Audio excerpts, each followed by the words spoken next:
It's time for Mac Break Weekly. Andy, Alex, and Renee are here. We're going to talk about the latest Mac news, GoToFail, of course. And just as we go to press, an update from Apple. It's all coming up next on Mac Break Weekly. Netcasts you love. From people you trust. This is Twit. Bandwidth for Mac Break Weekly is provided by CacheFly at CACHEFLY.com. This is Mac Break Weekly, episode 391, recorded February 25th, 2014. I'm sorry, Kenny. Mac Break Weekly is brought to you by Shutterstock.com. With over 28 million high-quality stock photos, illustrations, vectors, and video clips, Shutterstock helps you take your creative projects to the next level. For 25% off your new account, visit Shutterstock.com and use the offer code MacBreak214. And by Audible.com. To download a free audiobook of your choice, go to audible.com/MacBreak. And by Gazelle, the fast and simple way to sell your used gadgets. Find out what your used iPhone, iPad, or other Apple product is worth at Gazelle.com.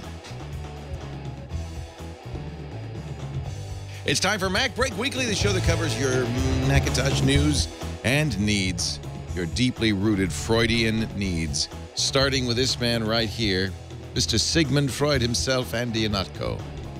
Hello, Andrew. Sometimes an OS update is just an OS update. Are you doing it now? I just finished it right now. Ah, good man. We'll talk about of course, that. Yeah, we'll talk about that later. But yes. Yeah, there was like that's not a I don't know. Let me just finish this project, or I'm getting a new computer in a couple of weeks. But I didn't know that's no, a little more important than that. Also here, Mr. Renee Ritchie from iMore.com and Mobile Nations. Nice to see you. I was going to do the update, Leo, but then I saw it required a restart, so I became lazy. I am going to take chances and surf the net without it, but we'll talk about that in a moment. But last chance, everybody. Go see his tweets as he's composing them. As I'm writing them. Here's my credit card number. Where's yours? Also here, Mr. Alex Lindsay, back from Washington, D.C. The shot was actually better in Washington than it is I know here. it is. Well, it's an insert stage. Insert, it's That green screen is so crappy behind you. Oh, wait a minute, it's real. And Alex has my Mac Pro. I finally remembered to bring it in just for you. And maybe you could figure out what Apple couldn't. There's something weird about it. Oh, and I have to give you the administrator login. Okay. Yeah, so let me do that. You could use a guest account, but that wouldn't give you the full flavor. No, I think of the Mac Pro experience. Alex, are you testing it for Pixel Core? Is that what you're doing? Yeah, we want to see how some of the 3D applications run, how it renders. We've got some pretty heavy Final Cut 10 projects we want to throw on it and see how it responds. You have until LaCie comes out with a little big drive, and then it's all over. I want it back. That may be years, so you're in luck. Excellent. So, GoToFail. I just went to GoToFail.com, and it says your browser is vulnerable. Patch as soon as possible. It was kind of busy, which makes me think a lot of other people are going there in Safari after the update. You're safe. Who's that, Chad? Yep, Are you I'm in safe. Chrome? No, this is Safari. If I had You updated. If I hit escape, yep, I updated right before the show started. Man. So yeah. So this all happened since we met last. It was kind of a dumb bug. I wonder even if it was a bug. It has a feeling of something that might have been done intentionally. If you look at the Apple source code, and for some reason the source code of this is published, you can see. We could do a little test of your programming skill. Let me see if I can find that source code, and I'll show it to you. And then you can look at that source code and see what you think. I guess, why was it open source code? That's what I'm curious about. Here is the link from avanderson.com.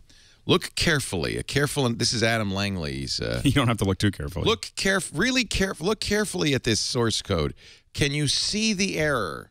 Can you see where? So it's a typical, if then kind of a thing. If If there's an error, then GoToFail. If there's an error, go. And this is the code that checks to see if a certificate is authentic. Right. Unfortunately, you see in that second if-then statement, GoToFail, and then GoToFail, this line 13 never gets executed because no matter what happens, that second GoToFail kicks in and you GoToFail.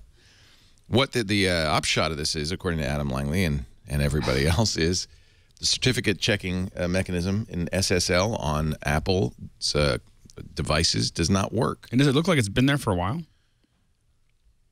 Since 10.7, was it? Right. It's been around for a while, not forever, but for a while. So it was fixed pretty quickly on like the next day on iOS 7.0.6, and I take it, having just arrived, it has been fixed now on OS 10.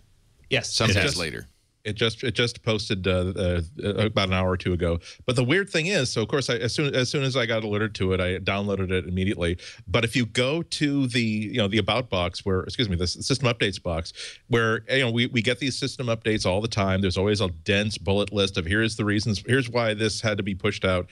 And guess what? There are like 14 different reasons, including, well, there's an autofill problem with Safari. And, you can also adds a new feature to FaceTime that allows text messaging. And nowhere on that list is, by the way, your entire computer is vulnerable to an attack. And you really this is not something you should wait a day to install. You should install it absolutely right frickin' now.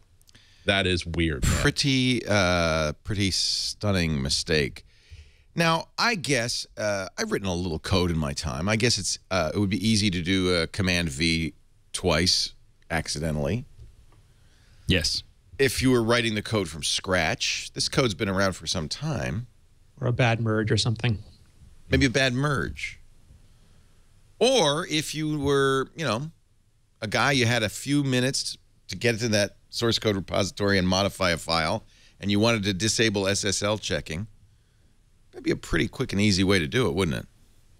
Pretty obvious, too, though, especially since it's open source code. It is, although inside of an enormous amount of code, inside of a big pile of code, Yeah. it's actually It did go undiscovered for a long time. right, and it would be more innocuous. I personally think it's probably a mistake, but if you were a conspiracy theorist, it would be more. This would be one of the more innocuous ways to do it. It would definitely look like an accident if someone found it, rather than writing a bunch of complex code that did something. Rather than 26 lines of code that tie a bunch of stuff up that obviously look like something. This looks very much like a mistake. And there's no evidence that it's a conspiracy theory. no evidence. There's probably not. If you And wanted to 95% chance there's not. If you wanted to intercept secure SSL traffic, this allows a man-in-the-middle attack where you could easily spoof a secure link and get anything that's going. In fact, there was a proof of concept code on OS 10 released earlier. I think it's one of the reasons Apple quickly put this out. Released earlier that showed somebody capturing, basically keystroke logging everything on an SSL. You can see everything in the clear because basically you're the endpoint, and then you pass it along to the real endpoint transparently. So I don't know, Andy. You're the voice of reason. It's not on purpose, is it? No. I'd be shocked if that happened. I don't think Apple's the company that would do that. I think that do it. I'm saying that I do believe that if Apple were forced to motivated to put in something like this that allowed backdoor access to secure transactions on iOS and macOS, I don't think they would do it like a fake mistake inside the. I think pretty obvious, isn't it? I think that they would fight like hell so that they would never have to do it and find a way to subvert their legal requirement to do that, so that there would be a way for sharp-minded people like, well, not me, but certainly Renee, such as releasing it to an open source code repository where others might see such an obvious mistake. That's the grassy knoll stuff. All right, you're right. I just don't buy it. Also, I mean, I think it's if this were a mistake that Apple were, I would like to think that they would have enough wisdom to realize that once this secret is out, they got to jump on it. They can't just simply they can't just do that. What unfortunately is something that they do a lot, which is this is bad news. Let's dump this out on a Friday afternoon when we don't think many people are listening, or when we're certainly not going to get the mainstream news coverage that we might get otherwise.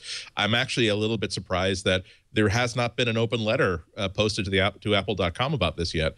because this is such an important thing that you can't undo this mistake. You can't undo this vulnerability that they've introduced to tens of millions of devices. All you can do is demonstrate that when this thing is discovered, they get right on it and they tell people about this problem. Yeah, and they did on iOS. I'm a little disappointed at how long they took with OS 10. It's clear that they wanted to wait until they released a bigger 10.9.2 update because there's a lot of other stuff in here. It's a 460 megabyte including a couple update. features, right? Yeah.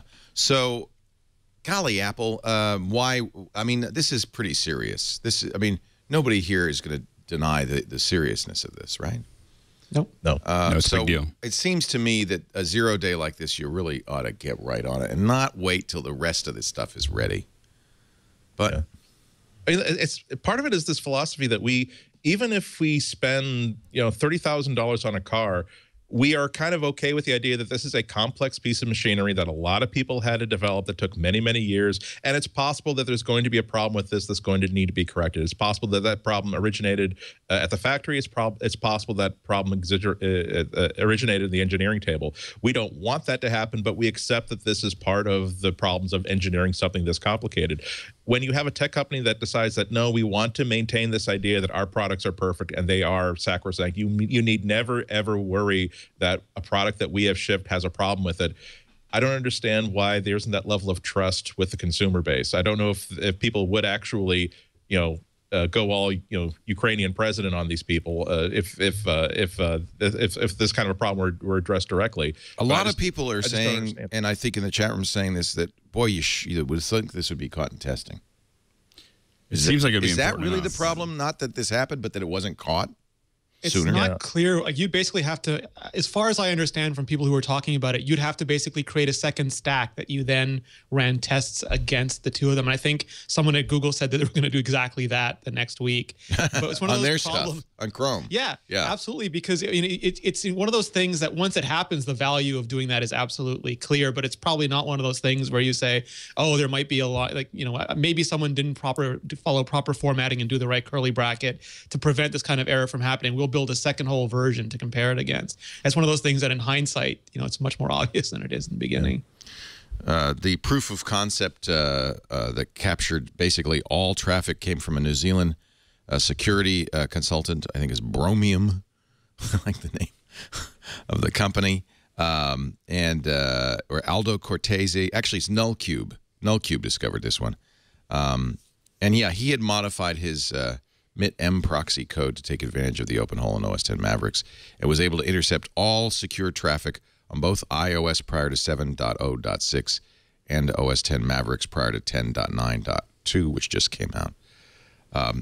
Usernames, passwords, even Apple updates. And that's one of the issues, and maybe what slowed this down is that this could compromise the Apple update process itself. And some have said that means if somebody's been compromised, the update can't be trusted. So what I just did, download the update and now restart my computer, could be installing actually what looks like code from Apple. Certificate says it's code from Apple, except it's not. So how did Apple fix that part? I mean, seems like they maybe should have not used their standard update process. Yeah, I think that the thing that makes us trust that this is the actual update is that if I wanted to trick everybody into downloading a malicious update, I would say, oh my God, there's a huge security breach, download this right now. Yeah. And that's not what we're seeing. Yeah. So thank you for a very badly worded note. I'm not going to complain because they say they fixed mail. So I've been waiting for that one anyway. In theory. In theory, we'll see.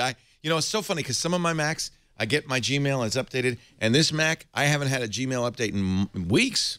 It's Fixter. It's more fixed. It's Fixter. Yeah. And FaceTime audio. Yes. So it just bugs me a little bit. It feels like Apple should have last week said, okay, we got this one-line fix. We're going to get this to you right away. And maybe not do it with a standard update process because that's been compromised, but say everybody needs to go to this website and download this or use Chrome. Don't use Safari, whatever you do. Or I don't know, what? So it's interesting because the decision tree is hard. Like so you have one line of code, but it's never one line of code. Right. There's so many dependencies. I think this one line of code, no. Yeah. You could take out line 13. I don't think that's a problem. It's a battleship, and they have to turn that, and that's fair enough. But then you make the decision whether you release just an update for the security exploit, or you wait because 10.9.2 was imminent. It was ready to go. But then the second decision becomes: do you release it immediately, or do you take the time to go through the usual process that vets and checks the update to make sure that there's no additional things being introduced into it that are bad? And that becomes a PR versus tech decision, because the faster you release it, the better it is for your public relations. But if there's another error, you look incredibly stupid. Then it's bad, right? Yeah, or you wait a couple days, you do the vetting process, and then the tech people are happy, but PR is getting hammered the entire But Renee, week. I got to point out, they did do it instantly on iOS. iOS is a different beast. Yeah. Well, I know that, but I mean, same issues. You think easier to test it on iOS? Well, it's a much more controlled, much more secure environment. I think it's harder in some ways because they have far more build targets than they do for Mac. Right. But the ability to turn around iOS updates, because there wasn't one coming. This was an update just specifically to fix that. It wasn't like 7.1 was about to be released. If 7.1 was supposed to be coming out the same week or a few days later, then maybe they would have made the same decision there. But isn't 7.1 like due in a couple of weeks? A couple of weeks is not acceptable. I mean, a couple of days to fold it into your regular update, but a couple of weeks I think would be untenable. Yeah. Also, to be fair, it sounds like all you got to do is delete that obviously redundant line and recompile and then redistribute. But they probably had to go through a long process to figure out what else inside Mavericks was working only because this check was always failing.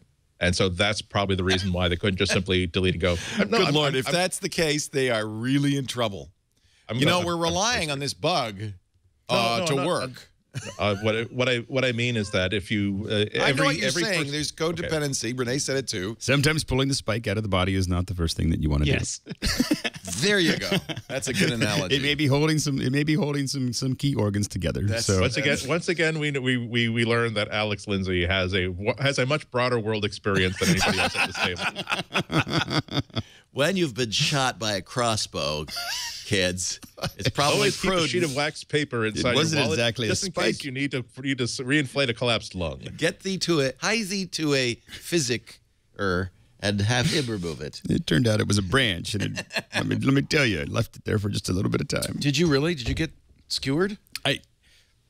Jeez, you've had some life. Holy cow! Fell out of a tree. You fell out of a tree. Branch went through what? Oh, it just went in my leg. It was fine. Yeah, it didn't go very far, but it was definitely something I thought about because it was like near an artery, and so if it's the femoral artery, it might be holding it together. I don't want to miss that. I was trimming a tree and I grabbed onto a branch that turned out to be broken, but of course I had a saw in one hand and a dead branch. The branch skewered you, not the saw. Well, I threw the saw, fell through a branch and landed on a truck. Went through the windshield. It's kind of cool. So I did do, as you did, the update. Mine's going a little slower than yours is here. I've got 7 minutes remaining. Do you have a hard drive or an SSD? I thought this was an SSD. Mine just spun right through it. Yeah. But you're on Mavericks. Yeah. What are you? Mine's on 10.8.6. Oh, interesting. Well, all they fixed on yours was one line of code because your mail worked. Exactly. Mine didn't have the same. You got, how big was the download? Did you notice? Because mine was 460 megabytes. Mine was like 300 and something. 460 megabytes. Yeah, mine was 300 and some megabytes. It's bigger than the entire Microsoft Office in 1997. You couldn't get that on 28 floppies. Yes. No, we haven't. For some reason, my email address has been added to Leo's MacBook now on the FaceTime. So just this installing this changed my FaceTime. Changed the state. That is so annoying. I get that pop up every time on every device, and I get 8 or 9 of them at a time. It's maddening. Yeah, it's from this computer. So there you go. That's something that the update is fixing right now. It's FaceTime. It's taking its time. Now, Trigger B in the chat room is running server, and his was 769 megabytes. Wow. There was a lot more to fix there. How many floppies is that? 1.44 megabyte. How many boxes of floppies? How many boxes of floppies? Well, things have changed considerably. Well, now I just have to sit here because my computer is going to take 5 more minutes to complete. Mine was you're just gonna have 2 minutes to download, 8 minutes to stage, and 8 minutes to install. Yeah, mine was about the same. Oh, interesting. So after my update, it said Apple Store cannot verify a secure connection with the App Store. Oh, nice. Or the App Store cannot. Interesting. So that's why this was potentially an issue on updates, was the App Store does in fact use a secure link, an SSL link. And if a man in the middle is possible on it, it's conceivable that if you've been compromised, the NSA or whoever's out there in that van right there could the one that says NSA on the side? The one that says NSA, yeah. Could actually say, oh, I see Leo is trying to fix that. Let's just inject some code into that stream. Right. Well, it's probably non-trivial to fake an entire app store or entire software update process. Oh, you don't have to fake the entire app store. You just capture the stream. I mean, it's non-trivial. I agree. Yeah. But you could just capture the stream and you know, jigger it a little bit. Jiggle. So since I don't have a script to read, we're just going to sit here for another 4 minutes and enjoy our. Thank you. There's the script. Details. We already did all that. GoToFail did all that. By the way, there is a Motorola event going on right now, Chad. So we should probably put it in their first non-Google. Well, event. It hasn't cleared, has it? It's in transport. Yeah. No, it's in transport. Yeah. Just like Nokia. Thank you, Andy, for joining us, by the way. Andy Inako joined us on the Samsung Unpacked event. That was fun. I will say, though, that like I really did block out 2 hours for that, because I figured that, oh, man, it's going to be like 8 announcements, 6 of which we're very, very sure of. But then we're going to have to go through little skits in between each and every one of them. There's probably going to be like a live hookup with Jimmy Fallon for promotional purposes. Oh, hey, that would have been a good idea. There was a very long symphony. Yeah, I would have preferred it if the Roots had played than the whatever that was, Spandau Ballet. It was very pretty. It's like I said yesterday. It's the only reason why like we have to be like very, very mean-spirited towards Samsung is that they made us hate really beautiful classical chamber music. That's kind of unfair. They put it in the context and said, yeah, you know what? I'm a member of the press. I've got 4.5 days in Barcelona in which I have to do 9 days worth of work. I really don't appreciate you keeping me here 20 minutes longer than I have to. That's sangria and playing time. bedtime music. And that's right, playing sleepy music. They all look so tired in the audience. We are going to take a break and come back because I do want to talk about that event, not because it's an Apple product, but Samsung really is aggressively iterating on their smartwatch, and the new Gear Fit actually looks pretty good. So good, it looks like some of the mock-ups that people have imagined for the iWatch.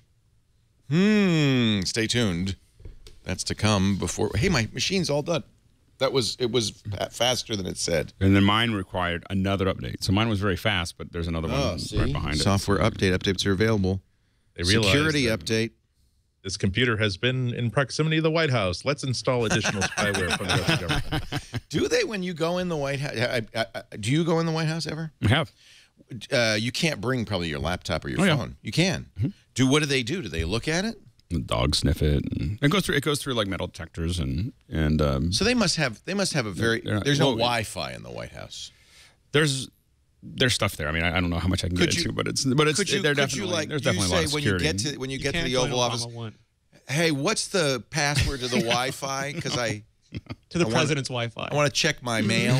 Not a lot of wireless anything works there. Yeah, I bet. Even your phone, it just doesn't. Everything kind of is not. You're in useful. A giant Faraday cage. Yeah, there's a lot. There's a lot. So it's like a lot being of thick walls. In upstate Vermont. Yeah, exactly. No, it's like it's actually it's very much like being downtown Los Angeles or Santa Monica.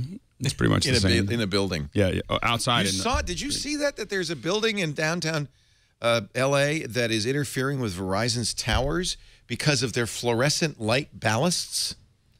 It's broadcasting at the same. Must be really big ballasts. They're faulty ballasts. GE knows about this. And apparently the FCC sent him a note in November saying, could you fix that? And Verizon's been complaining. We can't get any, none of our cell towers work in this downtown area because of this building. FCC says there's interference, building ignores it. Finally, I think Verizon sued and said, you got to fix this. And GE says, well, you know, we know that. We have a replacement ballast. I just wonder if there's a whole lot of neon lights all over these cities, and that's why we don't get any. Oh, bingo. I mean, because it's like, because San Francisco, L.A., and you know, number one. I know this from Petaluma is the problem. Las Vegas. Problem here. Because remember, I was trying to set up this ham thing, and they said, there's 20 dB of noise at the frequency you want to use for HF radio. And we said, it must be us. And so Gordon came out and with his little sniffer. He has it looks like he's dowsing. He has a wireless sniffer, and he goes and he's pointing at stuff. He said, well, those cameras put out a little bit. Apparently, out of the top of the camera's crap's coming out. Of course, the LED lights, we don't have a lot of them, but they're very A friend of mine insists his hue lights are disrupting his network. No, LED's notoriously bad. But then they went outside and drove around Petaluma and they said, oh, it doesn't even matter. You could fix this. The Petaluma's a mess. It's a couple of things. Neon signs, particularly, but also lights, ballast. And then the other thing is old transformers. Oh, right. You're doing it again. Was the second update? Again. Second update. Old transformers. They're broadcasting. Well, that would make a lot of sense of why Las Vegas is so bad. Oh, because Las Vegas is ham in Vegas. Well, I mean, you don't want to use a cell phone in Vegas, right? Oh, that's a good point. I mean, Vegas is just horrible. It's you can't. You'd think that. Yeah. Well, fortunately, someday everything's going to be replaced by LEDs, and it's going to be worse. Our show today brought to you by Shutterstock.com. If you have a website that really looks ugly, or maybe you're posting on the blog and you're not putting an image in there, you need Shutterstock.com. Well, I mean, I think that one of the things with any of these is that with these are beautiful, right? This is beautiful. Well, and you have to use royalty free. Don't steal from Flickr or something. You really expose yourself if you go up and start grabbing stuff off of Google Images or anything else. Look at these. And thematic images for the environmental movement. And the other thing to kind of think about when you're thinking about this is for your website, but also if you're doing presentations.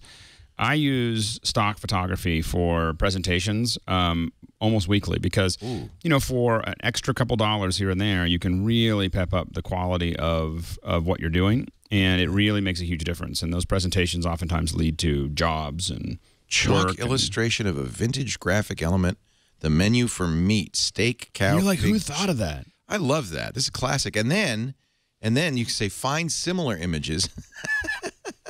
Now, when you get this, and you're going to get this if you start searching around, and please do, but do create a free account. You don't need to give them a credit card or anything. I'll sign into our account in a second. Because then you can say, oh, I really like these images. I want to save them, maybe for your menu, right? I want to save them, or for your blog. And you can save it to a Lightbox. That's absolutely free. You could share it with other folks. By the way, Shutterstock also has very affordable image packages and even subscriptions. We have the 25 image a day subscription. And right now, I don't know how much we use that. Lisa uses it for a blog post all the time. We use it, right? For oh yeah, and anytime a project happens with Anthony, we're talking about which Shutterstock image we need to use. Isn't that nice? Well, and a lot of times when you're looking at magazine articles all over the web, and you see these great photos, and you're like, how did they come up with that immediately? Well, they're downloading stock photography and putting it in. It's how they're adding value. Royalty free means you can use it as you wish in any form of medium. They have a beautiful iPad app. Talking about inspiration, they have a beautiful iPad app, which is always updating. It really reminds me of a great photography app with featured light boxes. Here's something called Lightbox of Fresh Looks. There's some just beautiful stuff here. It's really inspiring. Shutterstock.com. So do all the free stuff. Make the Lightbox for sure. I mean, that's fabulous. But you might also want to subscribe, and if you do, I invite you to use our offer code MacBreak214. Festive Foods. Ooh, I like this. That's festive. Shutterstock, MacBreak214, the offer code, and guess how much you're going to save? 25% off any package. 25% makes it really affordable. Shutterstock.com. They're making the world a beautiful place, too. I think that qualifies completely. Oh, one other tip, little pro tip. When you go to Shutterstock.com, you end up on the photos, the royalty-free stock images, vectors, and so forth.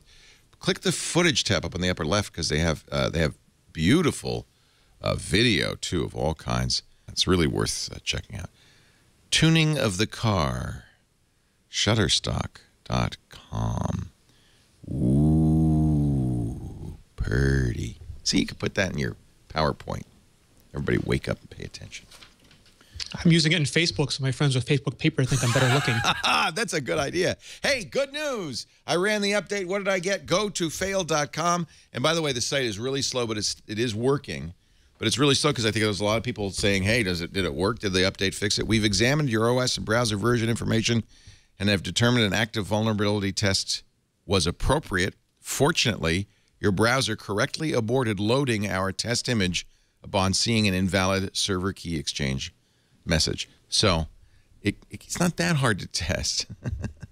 And there you go. That's really good news. Please, folks, take this fairly seriously.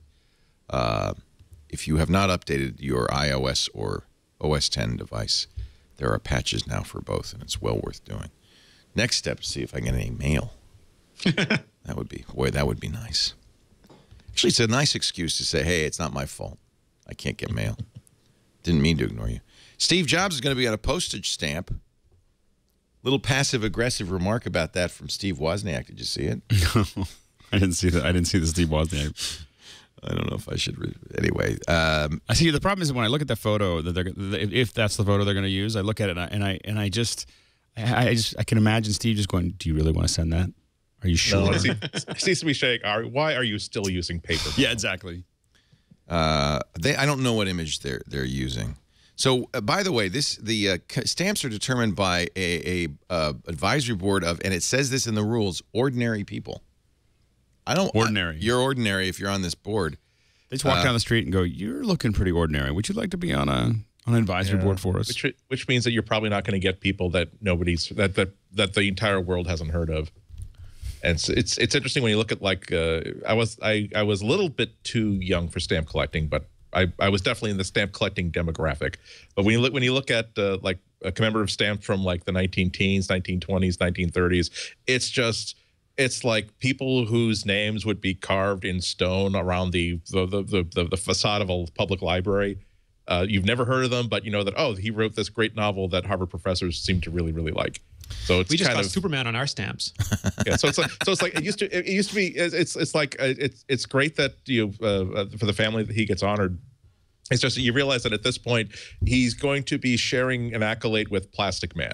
Mm-hmm. who also got a commemorative stamp. Actually, in all seriousness, it's American Treasures, Hudson River School, Black Heritage, Shirley Chisholm, Farmers Markets, Harvey Milk, Hot Rods, Legends of Hollywood, Charlton Heston, Love, Cut Paper Heart, Medal of Honor, Korean War, Pioneers of Graphic Design, Rudolph the Red-Nosed Reindeer, Songbirds, the Civil War, 1864, Vintage Circus posters. These are all approved.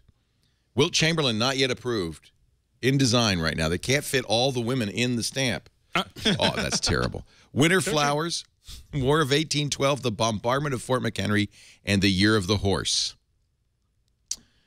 Steve Jobs is in here, and the design is not approved, so we don't know where they're used. I'm saying if Rudolph the Red-Nosed Reindeer gets one, I think that Steve should get one. Steve should get one.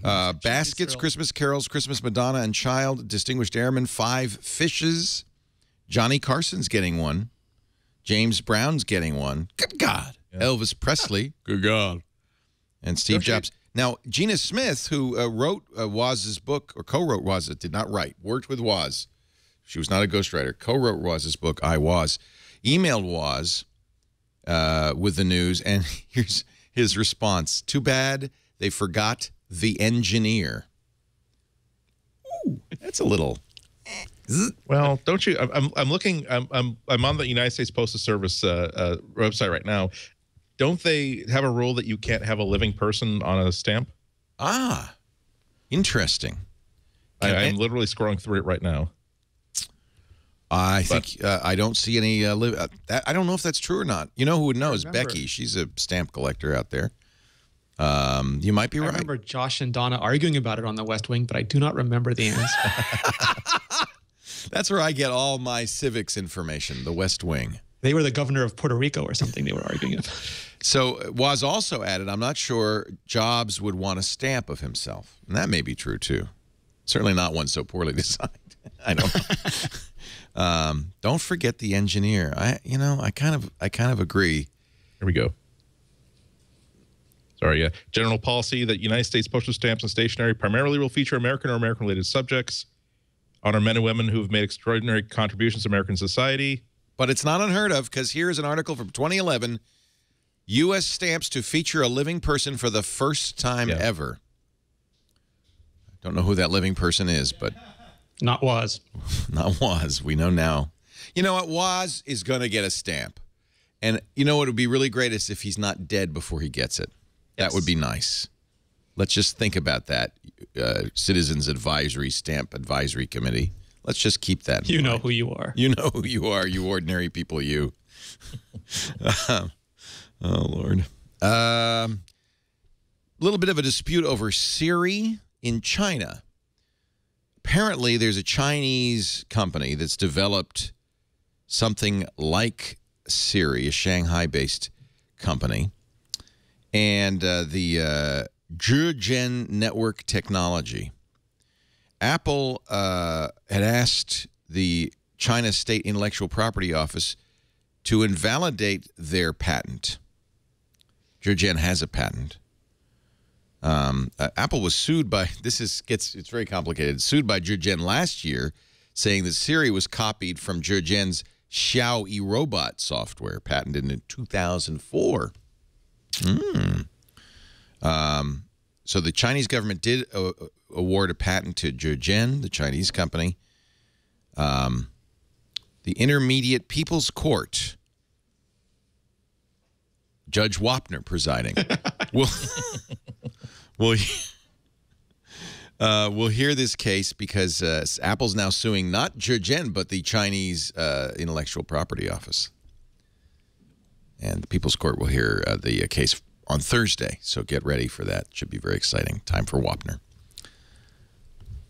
Apple's going to bring the iTunes Festival to the United States for the first time. It's always been in the UK. Coming to South by Southwest. South by. Now I want to go to South by. It's too late, probably. It's just hard to find a hotel. It's a few weeks from now. It's just hard to find a hotel. You going? No, I was going to be in Rwanda, but now I may be somewhere else. But Renee, Mobile Nation's going to South by? We always have this every year. We have a couple of people who might go, and then depending on how the other events turn out, like there's an HTC event and there's GDC. The problem with South by is it's great. It's wonderful. It's so much fun. Austin's great. Music, parties are great. There's no content, but it's the best party you've ever been to. So it's very hard for an editorial group like ours or yours to say, oh, yeah, we're going to cover. There's no coverage. You go there to have a party, unless somebody slips on a margarita or something. I mean, they have some pretty good panels, but you can't go in there and really cover them. I mean, it's not like a no. In fact, the speakers at South by this year are really good. Yeah. And you can get drunken beta previews of upcoming software, but you can't report on those either. Right. You going, Andy? No, I've never been to South by. That's on that list of if I get invited to speak, then I would go. But it's as you say. It's a great place to. I think that I guess the best way to put it is that there's usually like a radius of travel where that would be for me that would be a great 800-mile to 1,000-mile thing to go to. But I'm way outside that radius of the difficulty and the expense of getting there versus what I would actually get out of it professionally would be really difficult. But it's on that bucket list of sometime I should just like as a vacation go and do this thing. It's really fun. It is a good place to have a live view. I'd really like to get there before it gets completely ruined, because people I know who've been going there year after year after year were telling me about the sundancing effect of South by Southwest, where it used to be really for people who are focused on this area, believed in the thing, and now that so much of it is now deal making, and I want this part of the marketing promotion for this project, and I'm hoping to get angel funding for this project I'm doing. So I mean, I can usually tell about the progress on something like that by the amount of press releases and like inquiries I get before a show, because now I'm getting like weeks before I start getting, hey, are you going to South by? Because I'd love you to meet this guy, and I could get you into this panel on this thing. And it's like, okay, I'm sorry, I'm not going, but definitely keep me in the loop. It's good not to go, because then you won't miss it when you don't get to go. You won't have the FOMO, because I have FOMO, especially now that I know the iTunes Festival for the first time ever is going to be there. March 11th to the 15th. It's at the Moody Theater. I don't know that theater in Austin, but listen to who's going to be there. Coldplay, Imagine Dragons, Pitbull, and Zed. I have no idea who any of those are except for Coldplay. I've heard of Pitbull. It's a person, right? You haven't heard of Imagine Dragons and Zed? Well, Zed I'm not familiar with, but I knew all of them but Zed. A good cultural litmus test. How many of those four do you recognize? And I bet you I could name your age within 5 years of your actual age by the number you recognize. That'd be a good little test, yeah. Online app. Yeah. Yeah, you know what? That'd be a fun app. Guess your age and weight app. Just like that quiz that you're 42 years old and 220 pounds. Exactly. I'm going to write that. Yeah, exactly. And it doesn't have to be accurate. And at the end it goes, is this a profit deal? Sorry, Andy. Go ahead. No, I was saying just like that web app recently said you want to have a carbonated beverage that is flavored and sweetened. What do you call that? Is it a soda? Is it a pop? Is it a Coke? And then after answering 20 questions, you come from not only Massachusetts, but here is the region of Boston that you come from. If this is all the language that you have. That was a New York Times thing. It was really fun, based on a language. And I'm sure you can do the same thing with like cultural music references like that. Yeah. we were talking about Kenny Rogers of all things the other night, and one of the guys one of the guys that works for me was like, "Yeah, I wasn't born." I've heard of the fried chicken. You mean the fried chicken guy? No, I was talking about this was same guy. He has a fried chicken franchise. See, that's another test. Kenny Rogers. I'm telling you, I can guess your age and weight. I'm telling you, if you've heard of Kenny Rogers fried chicken, and you've heard of Kenny Rogers the gambler, you're 48 years old and 300 pounds. Thank you very much. Good night. I'm telling you, it's a great when are we going to get Kenny Rogers back on? Remember he was on Screensavers. He called in. That's my example of when the Screensavers jumped the shark, is when our Hollywood-based producer who came in, first thing he says is, well, my buddy tells me we should have more cleavage, but I'm going to go I'm going to go smart. And then he starts booking celebrities, and I'm sitting there asking Kenny Rogers what's on his iPod, thinking, how do I get out of this job now? I remember he called in. Didn't he call in for like Photoshop tips? I think I gave Kenny Rogers a Photoshop tip on one of them. Yeah, on one of the call for helps. Yeah, it was on. Kenny Rogers. He had some question, and we were like talking. I've been altering pictures of me and my ex, and I want to know when to save them. That was the most surreal, by the way. That was like. Really? Kenny Rogers Photoshop tips? Yeah, no. It was that actually is a good idea. He had asked. He had asked for. No, I gave the Photoshop tips. Yeah, it was on the show you were hosting. Kenny Rogers asked you for a Photoshop tip. He asked you for a Photoshop tip, and I got pulled in. And then I said, well, I don't know, Kenny. I was supposed to ask you about your iPod, because when I was let's told get before Alex the show, I was like, that's not really going to be Kenny Rogers, is it? And they were like, yeah, it's going to be Kenny Somebody Rogers. in the chat room says, I just logged in. Is this show over? or we're talking about Kenny Rogers. No, we just got distracted. The iTunes Festival. Do you want to hear who Zed is? I think they should put Kenny Rogers in the Let's iTunes play some Zed music. Zed does this. You have some... You haven't heard this song? This is pretty generic. Top 40. Pretty generic. Clarity. Okay, so that's Zed. And now we'll definitely get pulled off of like YouTube. from the White Chicks soundtrack? Possibly.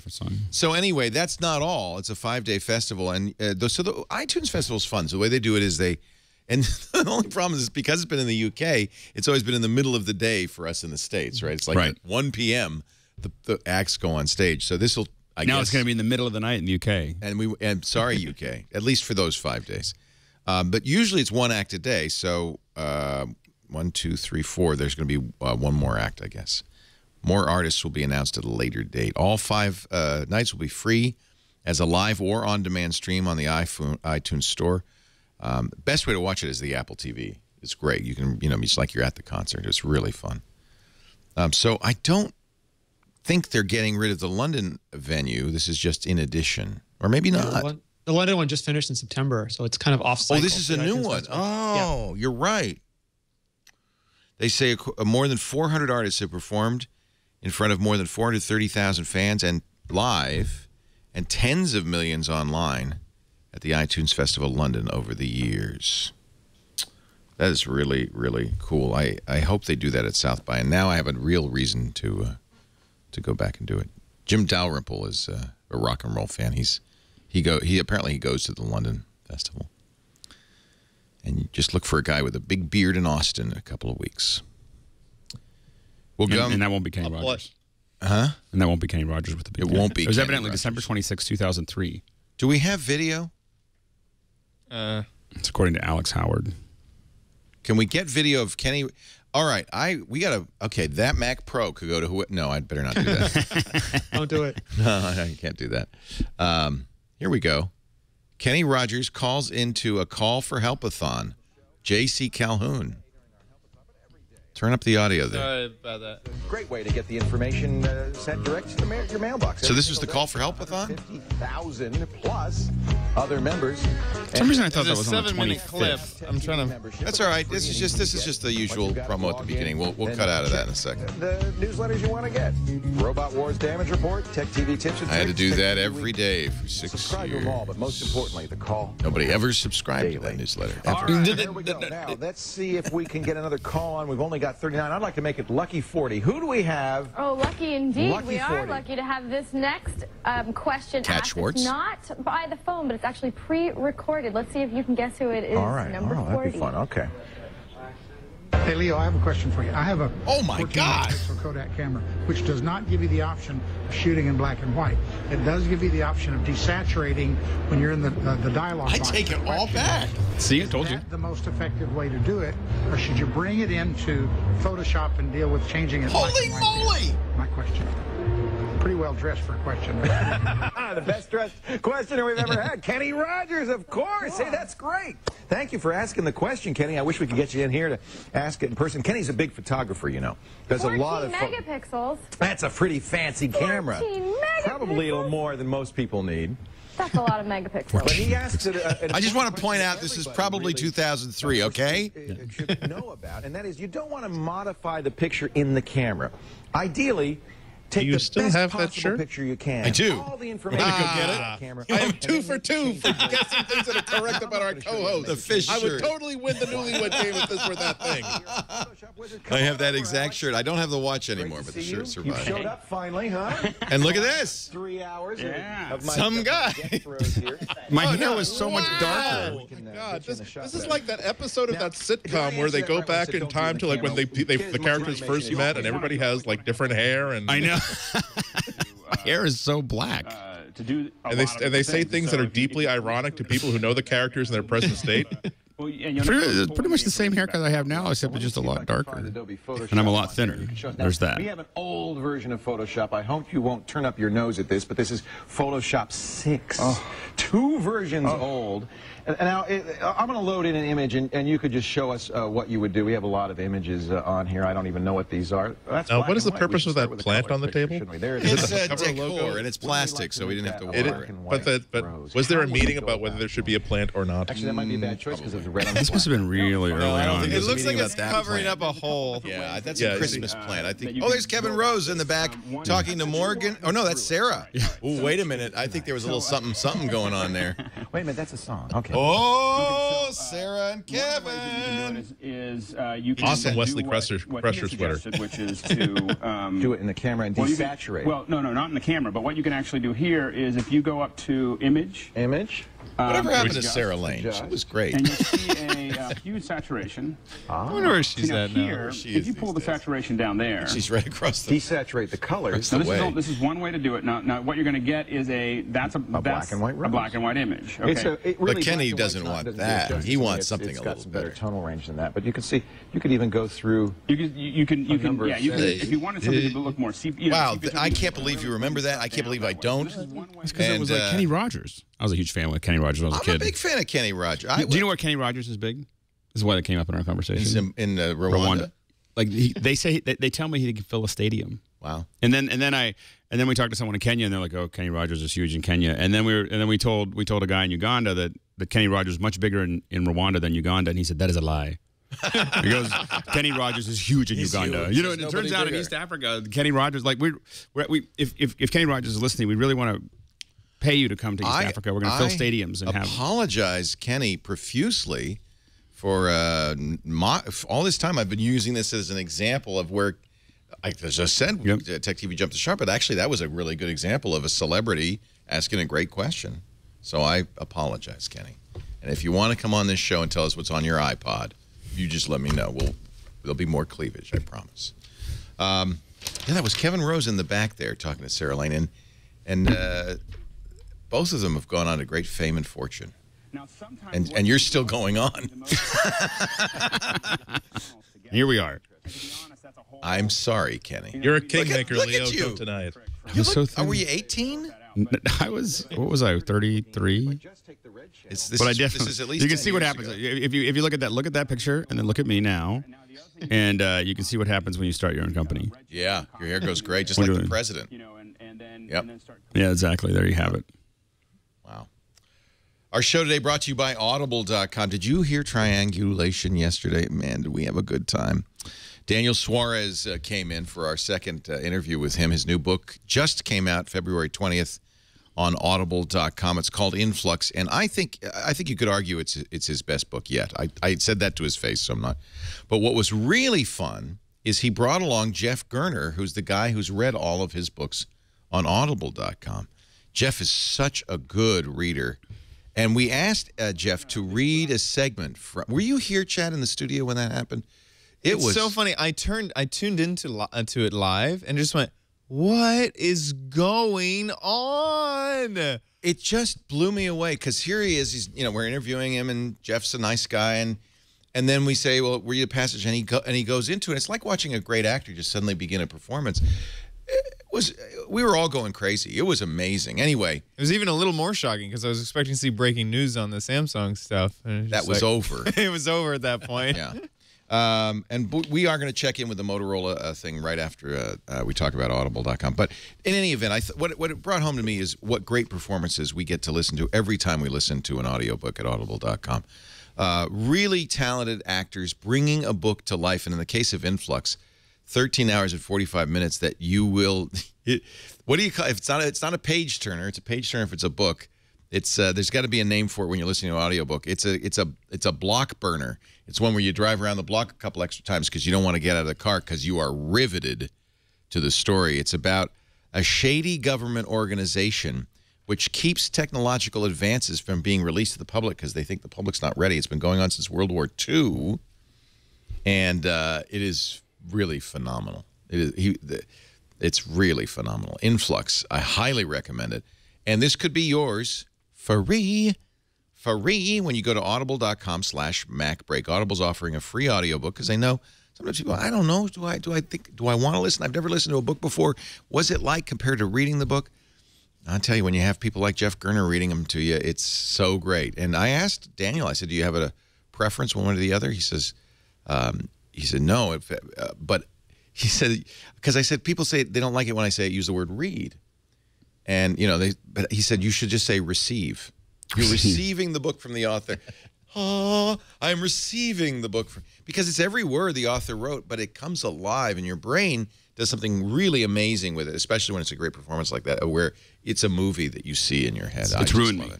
It has ruined me for. I open up Flipboard, and I'm like, why doesn't this just read the article? Me, like, I don't want to read this anymore. My eyes hurt. Oh, yes. Love it. Audible.com. So what you're going to get, you're going to be signed up for the Gold account at audible.com/MacBreak.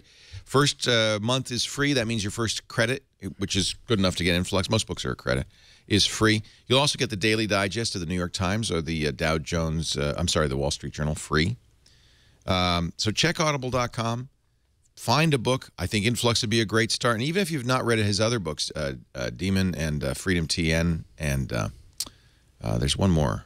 I want to try to remember the most recent one. If you haven't, Kill Decision, that's right. If you haven't read his other books, pick any one of them, but I think Influx is a good one to start with. Audible.com/MacBreak. We thank them so much for their support of MacBreak Weekly. And thank Daniel Suarez for another amazing book, and Jeff Gerner for an amazing. It is a performance. I want to say performance. And if you didn't see that triangulation, go ahead, check it out before you get your Audible credit, because I think you'll agree this is definitely the book to get. Audible.com. Can I put in a plug for triangulation? There are a lot of people who only listen to one Twit podcast they got started on MacBreak or another show, and they stay within that interest. If you've ever wondered what is the second podcast you should start subscribing to, I was oblivious to it until about a year ago, and then I started subscribing to it, and now it is in that hallowed tier of I don't care if I don't know who this guest is. I know it's going to be a good interview. Thank you so much. I'm very honored. Great stuff. Your interview with Tim on Tim's Vermeer was as good, if not better, than the movie itself. It was a great, that was a great movie. Anyway. Yeah, Tim Jennison and have you seen Tim's Vermeer now? I just saw it this weekend because it's now starting to get into theaters. What do you think? Really, really good. It's the I'll say my one negative thing about it, which is that I don't know why Penn had to be on camera. I don't know why the narration had to be there, because Tim is just such a fascinating guy that you just want him to talk to you personally for the entire 2 hours of it. And when they skip, and you want to know about, wait a minute, back up. So your family had a broken player piano. You fixed the player piano, and then taught yourself how to play rock and roll by matching the key presses to a Fats Waller piano roll. You, sir, are a steely-eyed missile man, and I wanted. We'll get to the painting, but I want to know about you. Tim Jennison is the guy who started New Tech. He created the TriCaster, which we use. He's a brilliant inventor. And at one point, just, you know, he was looking at a Vermeer, the very famous music lesson. In fact, I'll show you the original, which you can't see because it's at Buckingham Palace, unless you're a friend of the Queen. But he looked at it, and he realized that optically it was perfect. And he thought, there's no way Vermeer painted this freehand.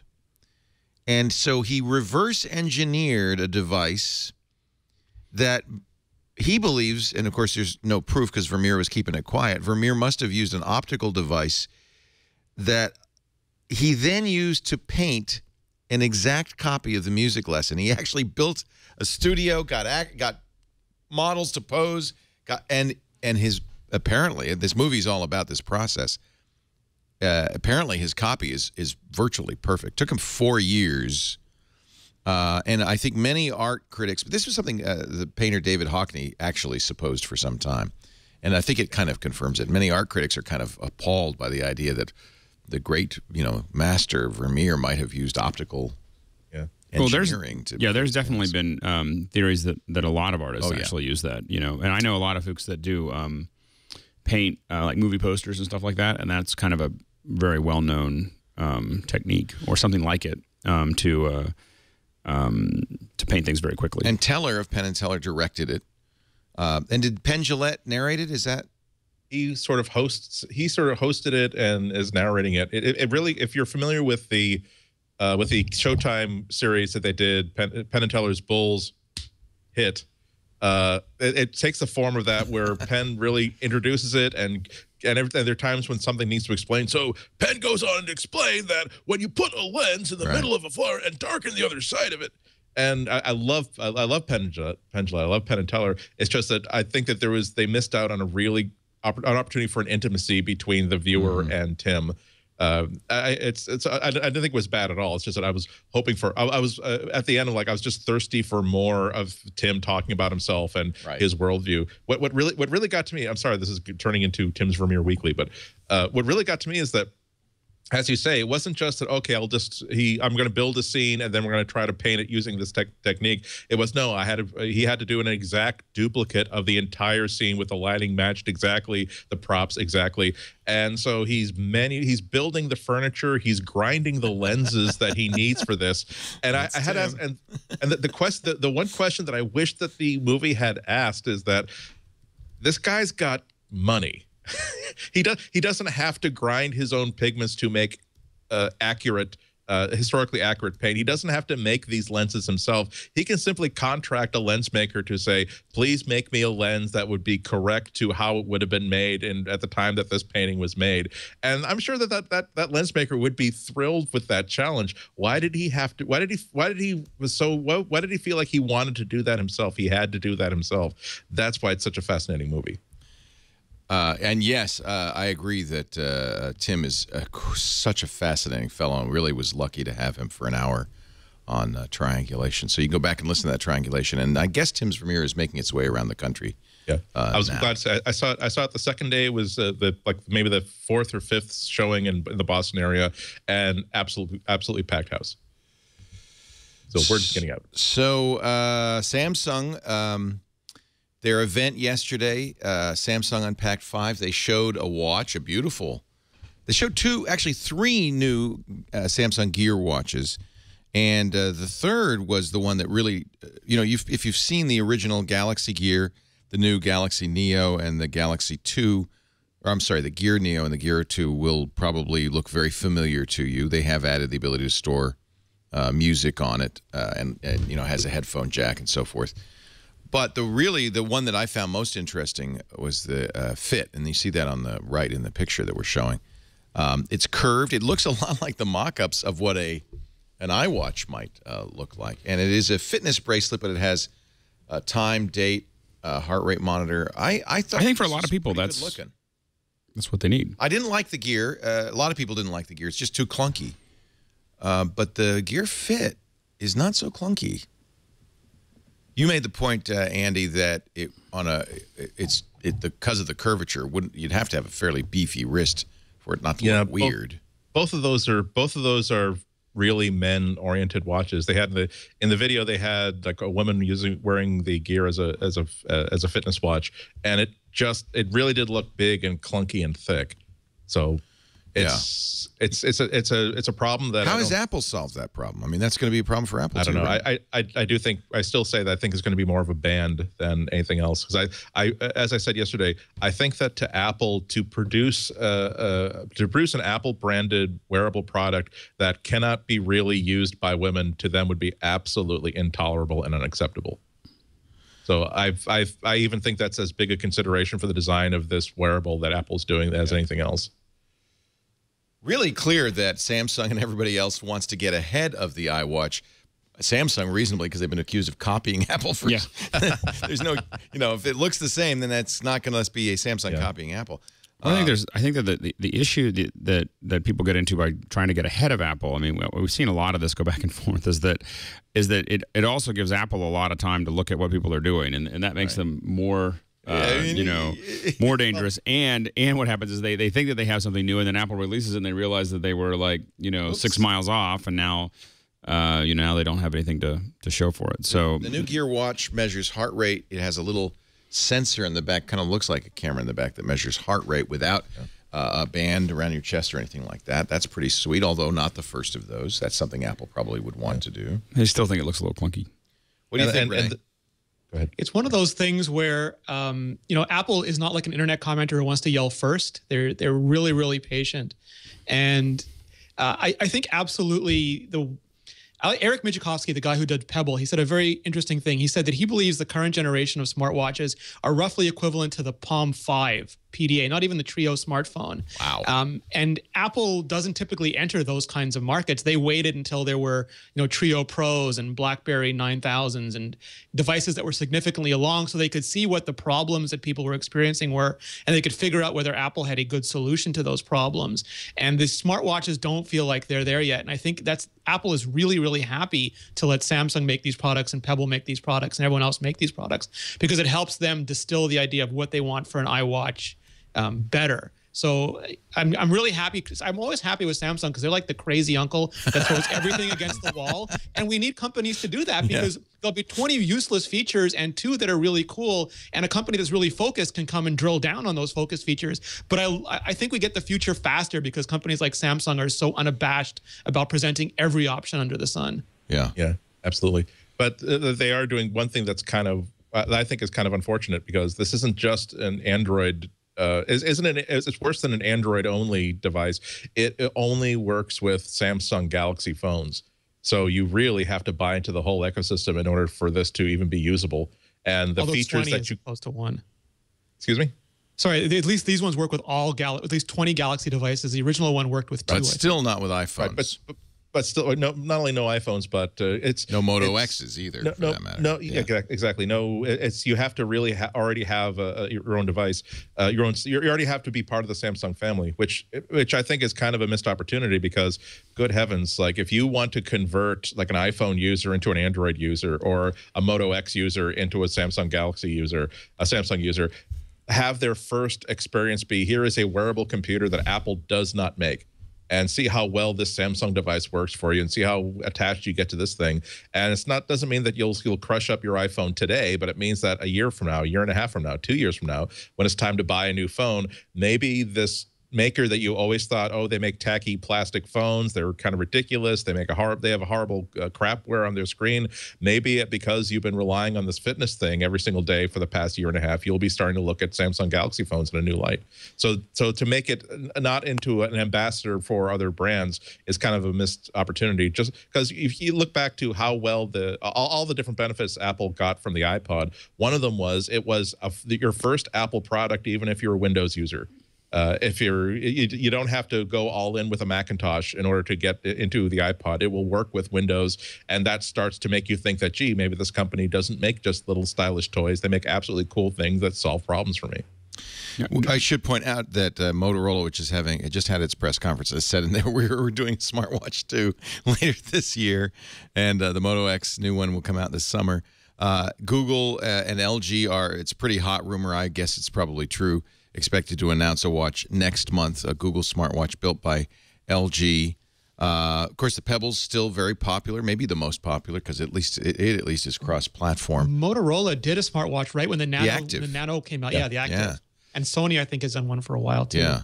So I mean, it's not a new category. I think somebody in the chat room kind of said it right. Let me give him credit. He said it's a misnomer to use the word iWatch. What we're really Code Wrangler says Apple's not doing a watch. The word to track is wearable.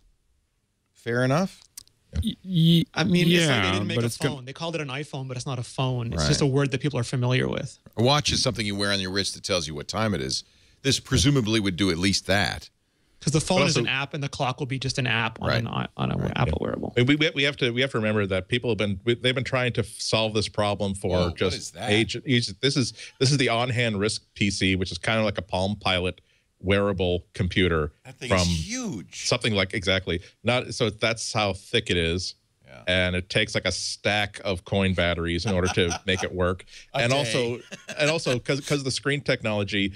When I was wearing this every single day, like Woz style, and to get the time, you actually had to actually tickle this joystick in order to light it up, which means that if I'm running through an airport with my hands are full, I literally have to bring my wrist up to my hand and go like that just so I can see exactly what time it's going to be.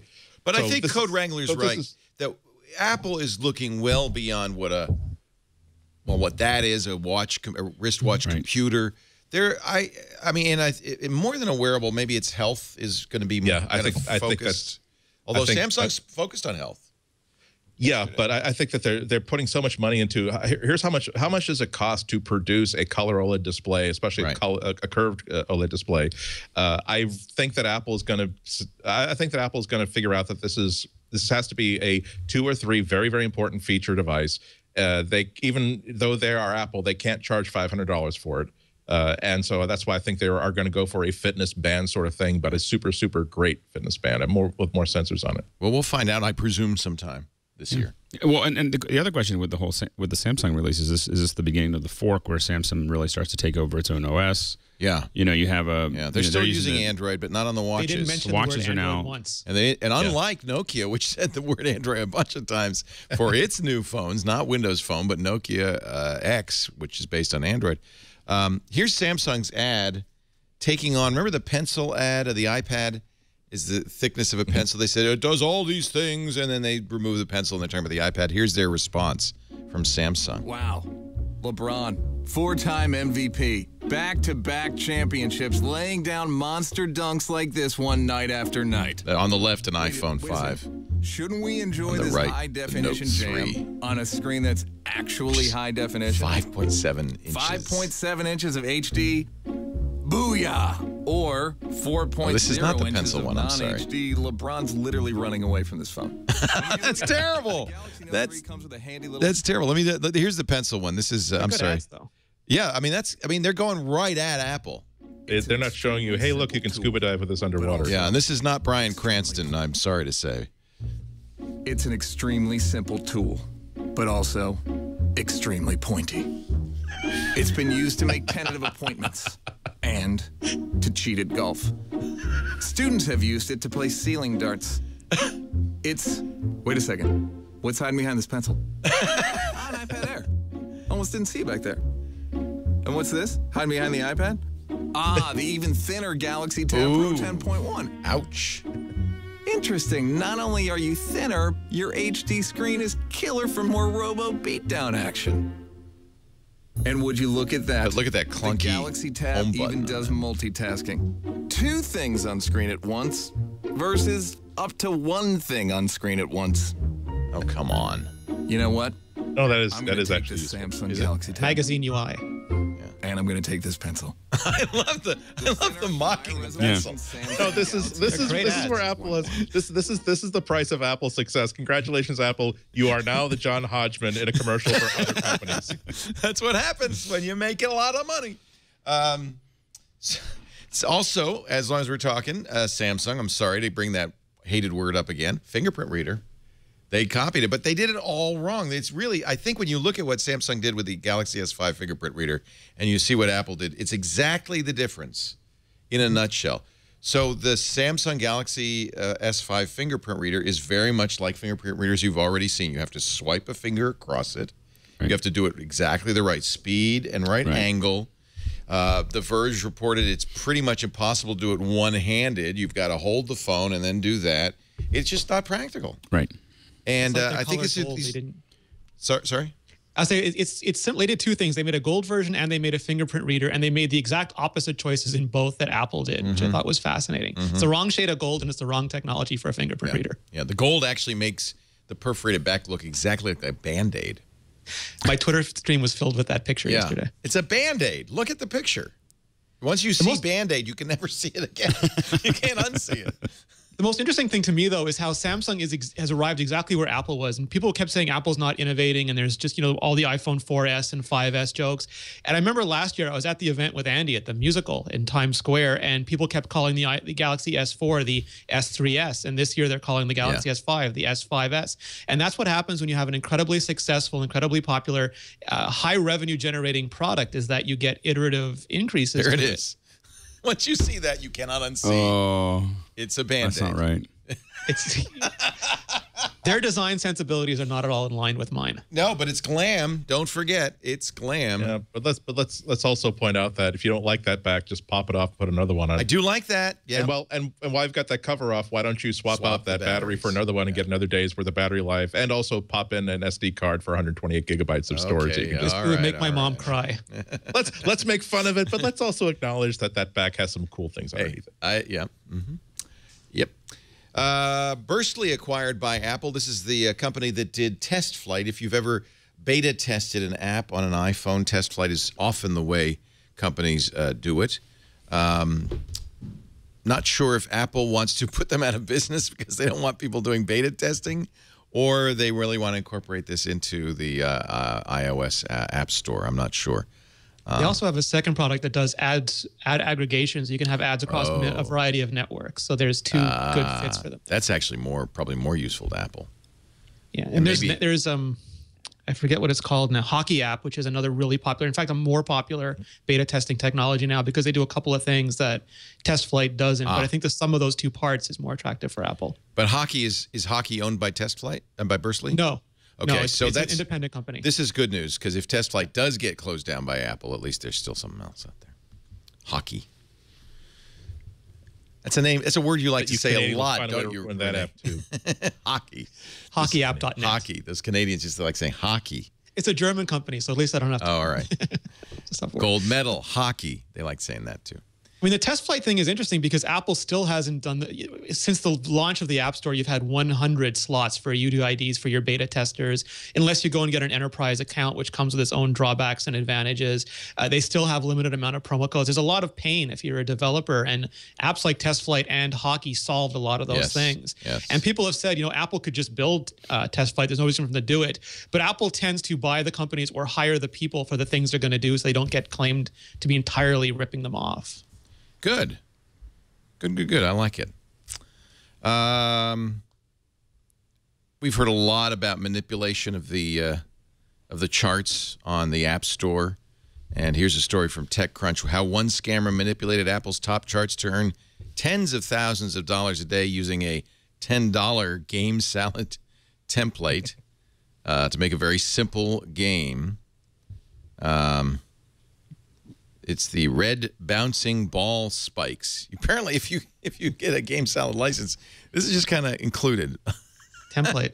It's a template. And did he modify the template much or at all? I don't believe at all. He didn't even modify it at all.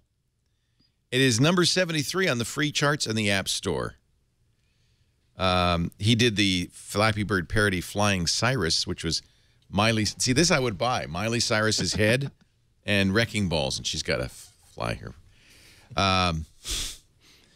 He apparently, I don't know, what did he do to become, at one point, so he I think was the Miley number Cyrus 2. one, I think that was someone else. I think that then I think that they might have taken advantage of that and had fun with it. But I think that the second one was the Mateen Pekin, I think, or Pekin. Yeah. That's the one that is really just a lot of people think of as a scammer that took advantage of this. And it looks like what he did is literally bought a lot of his own software to move it up the charts, to kind of give it a little bit of a boost. That's probably a smart move. Spend $10,000 moving your app up the charts, and then let people buy it because it's on the top of the charts. Yeah. Apparently, also Google Play. He's doing the same thing on Google Play. You manipulate gross sales figures by buying your own stuff, getting your app ranked higher, and then people notice it. Which I guess technically costs you, what, 30%. So you just lose your 30%. Right. It's an inefficient thing, but if you get enough additional sales because of its position. TechCrunch says to perform the scam, a developer would have to have many iTunes accounts and many. Yeah, and you have to push the game's gross sales to $20,000, and that would get you up on the charts. Apple apparently didn't take any action to remove the app from the charts directly. It's just that he stopped buying copies. It seems like one of those things. And then, then he tried to sell it for $250,000. So he said, "Hey, I'm doing great." That's actually, I can't blame him. When you see WhatsApp going for $16 billion, yeah, can't blame you. There was another interesting one where people would take an app that wasn't performing well and just put whatever hot app title in it. So, for example, it would become Flappy Ninja Clumsy Driver, and then it would become Angry Clash of Clan Driver, and they would just keep changing the title because the search is so broken, it'll show you those results regardless of their quality. And it shows people exploit. The App Store is still not sophisticated enough where they can take this stuff out, so people exploit and game whatever system is in place. Yeah. By the way, Apple, and there's an article linked in the TechCrunch to imore.com. I've heard of them, explaining how to get a refund. If you did buy one of these crappy apps, you can get a refund from Apple. Yeah, that's why I recommend that people there's actually an RSS feed for nothing but every new app released on iOS that's been posted to the App Store. And when you scroll down and you see that, I see the word bird or devil or amazing bird, devil bird. It's pretty incredible. There are like four apps that seem to be copies of the same sleep timer. Notice Apple no longer touts how many apps there are in the App Store. They don't. Exactly. There's a lot of them. There's a lot of them. More than you need. This is why almost anybody should stop citing that figure that, oh, well, the reason why you should definitely stick with iOS is because the app library is like 10 times greater than it is on any other competing platform. Said, yeah, but after you get the top 300, 400 apps, the quality tends to tail off rather precipitously, does it not? Walt Disney Studios launching a new movie app called Disney Movies Anywhere. The app is free for iOS, and you can use it to buy Disney movies, $20 each. 420 films to choose from. And the movies, fortunately, will be viewable not only in the app, but also within the iTunes library. So this is an interesting model. I don't know if anybody else who's done this. Disney Movies Anywhere, selling direct, presumably Apple getting its 30%, but of course... $20. $20. There's still plenty of money to go around. And I'm sure it's highly copy protected. If you buy a movie in a Disney account, that movie will show up in a linked iTunes account only. So you've got to make sure you're all linked up right there if you're going to use it. It's like a Disney boutique in the iTunes store, the way they have those Apple and Samsung boutiques in Best Buy. Yeah, exactly like that. It's just too bad that it's so hard to buy a DVD and then convert it into a completely non-DR. Oh, wait a minute. It's trivially easy. And often less than $20.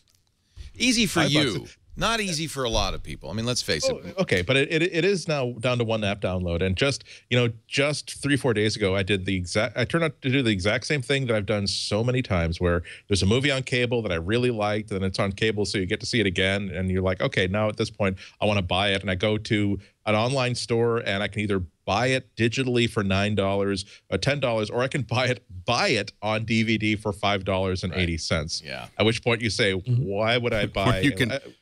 Convenience. Not that I would ever. Convenience. And that's why it's so important that this app exists, because the easier they make it, the more likely you'll do it that way, right? Yeah, that keeps the people from who have their DVD collections on Netflix from just right.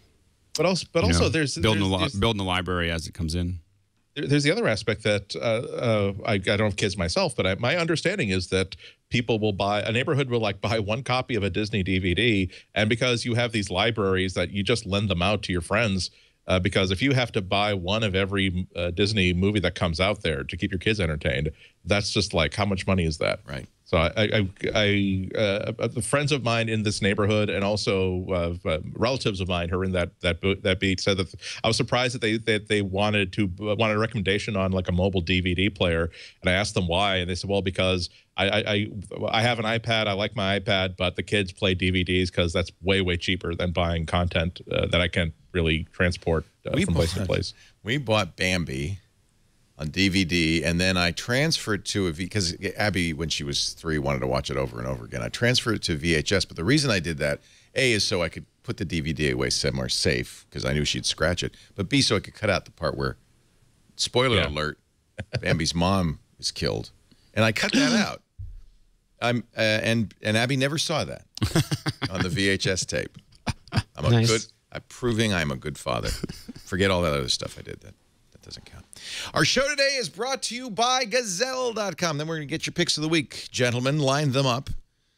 Gazelle is a great place to go if you have a lot of stuff, and everybody has that junk drawer, right? The gadget drawer, or the gadget closet, or the gadget second bedroom filled with stuff. Are you thinking about getting a new iPad or a new iPhone? Well, take the old iPhone or the iPad and sell it. Bring it to Gazelle. You can lock in your price today. It's good for 30 days.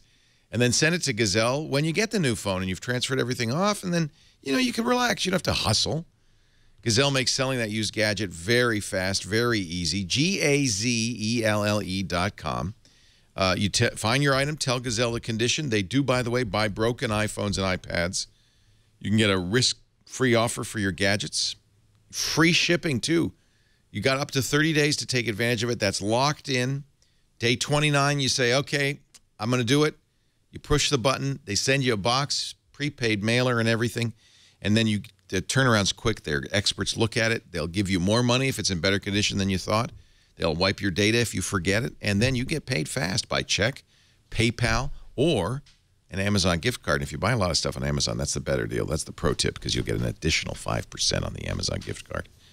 GAZELLE. Risk-free. Offers are good for 30 days. They'll wipe your data. They've paid more than $100 million to over 700,000 customers. And you should be one of them. GAZELLE. Gazelle.com. Sell your gadgets the fast and easy way. Time for our picks of the week. Let's start with Renee Ritchie this week. So I was going to do 2 picks, but I ran out of time. I figured I would pick something that's more... it's not available now, but the demonstration of it was so impressive, I wanted to give it some attention, and that's the Wolfram language. It's by the same people who did Mathematica, the same people who did Wolfram Alpha. And it's basically the language that runs Wolfram Alpha. And there's a video that went up today that shows what you can do with it. And the first 3/4 of the video are sort of, oh yeah, you can do any of that in Mathematica. That's not so impressive. When you get to the last quarter of the video, and they show you how you can do all of it as a language, and how you can tie it into mobile devices and web interfaces, and how conceivably a child can use the symbolic nature of the language as one of their first explorations of programming, it starts to become hugely exciting. And it is that symbolic nature of the language, where you can just pull data, turn it into graphs, take that graph, put that graph in something else. Sorry. No, I mean, if you can show the video, that'd be awesome, because it's just such, especially if you started about 75% through, it's just a really amazing thing to look at. Another fellow we've had on triangulation, Stephen Wolfram, is so amazing. So this language is really kind of an abstract of what they've been using for years in Mathematica, right? Yeah, and he said I think he spent 30 years on making it high. It's an incredibly large, the scope and the breadth of it is fantastic, but what they wanted to do is make it consistent so that once you did all these things, it would be vaguely similar even if you're using radically different parts of it. It's mostly going to be for somebody who's used to manipulating numbers, right, as a scientist or a statistician. I would love for to that, see, I would guess. What was interesting, too, is that there's a natural language Look at that. interface. That's a Raspberry Pi. Yep. It runs on a Raspberry Pi? It does, and on a bunch of mobile devices. And if you can imagine, they have natural text language as a front point to this now, but if you can imagine something like Google Now or something like Siri interfacing with it, the kinds and quality of queries that you'll be able to put in and get really usable, really important results back with, I think is going to be phenomenal. It's also got the machine learning stuff that they use to kind of to teach the machine, which means you could it really make it smarter, which is kind of intriguing. Wow. It works on all those devices. That is amazing. There's one function I can't wait to play with called predict. Predict. Wouldn't that be great? If you watch him typing in the queries, it's just fantastic how he can type in a small thing, take that, make it a big thing, take that, make it an image, take that, make it a 3D model, take that, make the 3D model part of the next query. Are they going to? What is this going to cost $1,000? How is this going to work? He doesn't say, it doesn't address that. He does talk about how there'll be web interfaces for it, and I'm sure they're going to make partnerships the way they have with Wolfram Alpha for it. But I remember using, Logo, Turtle Graphics when I was a kid as an entry point into programming, and this is just so much more exciting. Wow. This would be worth learning, wouldn't it? Very nice. It just excites me about the future of computing. Yeah. It's interesting. I think that, you have certain people that just have an entirely different reality. Like they've got a special relationship to something, like Tesla and electricity. He understood something about it. And I think when you look at a lot of what Stephen Wolfram, his understanding of math and how it applies itself to everything, I think is just different than everyone else. Yeah. And much more powerful. Just much more powerful and much more, almost organic, I guess I would say. I mean, I don't know if you haven't read or I can't say I've read it page to page, but I definitely spend time. You read his book? I didn't read the whole book. Holy cow. I definitely read sections of it. I'm impressed. Of A New Kind of Science. And it really is a very, very interesting book as far as thinking about the way math relates to science and reality. And so it's anyway, that's why I would. He's easily the most intimidating person I've ever interviewed. I mean, not because he's totally nice and normal. But you're talking to Stephen Wolfram. It's like, he must be thinking this guy's an idiot. The only other guy that I was equally, and he really did think I was an idiot, was Murray Gell-Mann, the Nobel Prize winning physicist who discovered the quark. He really did think I was an idiot. I interviewed him too, and he was right. So I want to. At some point, did he just go Leo? No, you could just tell he was going, why am I talking to this guy? He's such an idiot. Are you having Dr. Gell-Mann, are you having any problems with your Kodak camera that I could possibly solve for you? Exactly. I've got Alex Lindsay here. He read your book. I'm exactly like that. I'm getting ready for the Conference on World Affairs at the University of Colorado next month. And as I like to say, I have fixed the phones and laptops of some of the greatest minds of my mine and any other generation, because it'll be a panel where, okay, this man piloted the lunar lander on Apollo 9. This person solved a problem that has saved 8 million lives, and this person is was the first one to point out the problems of the Gulf War. And Andy says here he converts Macintoshes into aquariums. It does put into perspective our chosen profession. I take a certain amount of pride in what I do. I hope to help people with the things that I write, and I say I am quite aware that probably nobody is alive today because of something that I wrote or said. Hey, you're breaking up. I don't know if we want to call him back or maybe is that just the unplug it thing. But while you're doing that, let's get Alex Lindsay's pick of the week. By the way, this is from Mark S. Brownlee. He's posted this image of the Galaxy S5 prototype. Before that's so mean. That's great. It's a Galaxy S4 if you just with got, Band-Aids. it would have been a lot easier if you got the big bandages. You know, the big bandages would just one would be one enough. big bandage. One big The bandage. elbow bandage. Just cut a little hole out of it. Yeah, there you go. So, what do you got for us? So I have been. We're planning to do a bunch of shorts in the summer, and so I started getting back into screenwriting. And a friend of mine actually wrote a screenwriting application that I'm quite happy with. So I've been having a lot of fun. They can be very expensive if you buy Final Draft or some of the big ones. And they're all really good, but I think also the Final Draft is a little intimidating. There's a lot to it. Yeah. There's a lot going on, and I wanted something a little bit simpler that I could work through. And so I got this application, Slugline. And Slugline is, I think, about $49 or $50 or whatever. And it's just a really great, simple application that you can just get started on, and it will build. Help you build. And you really, you may think that you want to just use, Pages or something like that to do it, but there's a lot of tools within, simple tools, and this one keeps it. It's just not as intimidating as a lot of the other places to write. So as I've started to kind of work through some scripts, it's just nice because you can outline things, you can comment things out so they won't print out when you don't want to use them. If you want to come back to them later. But it helps you format them, and really the formatting process really also just helps you think about the it actually helps you think about the script. And so if you're thinking about it, there's a demo there that you can download. So if you're thinking about this and you want to see if it feels right for you, you can download a demo from slugline.co. And this was designed by a friend of mine, Stu Maschwitz, who I used to work with at ILM. And so anyway, so I really enjoy it. So it took me a little while. Stu sent me has asked me to try it, I don't know, like a year ago, and it took me a little while because I wasn't writing scripts. And now that I've gotten into it, I figured, I'll give it a shot. It's great. So this is kind of cool too, because it's a text-only format when you save it out. So right. You're not saving in some format you can never read again. Exactly. It's not. You're not. This isn't the only place it lives. You can send it out and work on it somewhere else. You can bring it back in. So you could even save it onto Google Drive and use Google. Yep. Word processor to edit it, because it's using the Fountain markup language. So that's cool. Anyways, check it out. And $50. Yeah. Slugline.co if you want to see more, and it's on the Mac App Store. We have Andy's audio fixed. In winter in the woods alone, against the trees I go. It's not only fixed, it's beautiful. Thank you very much. I can't take. Mr. Frost has to take some credit for this. Go ahead, Andy. My pick is one of these one-use only tools that you will really value. I'm shopping for a new camera right now, and number one, I don't want to be one of those people who goes into a camera store to say, "Hi, I intend to buy a new camera at a discount on Amazon, but can I use your store to get a sense for what the camera actually looks like? I have no intention of actually buying from you." And not only that, but there's so many cameras out there that you can never really, no one store would even have all the ones that you're looking for anyway.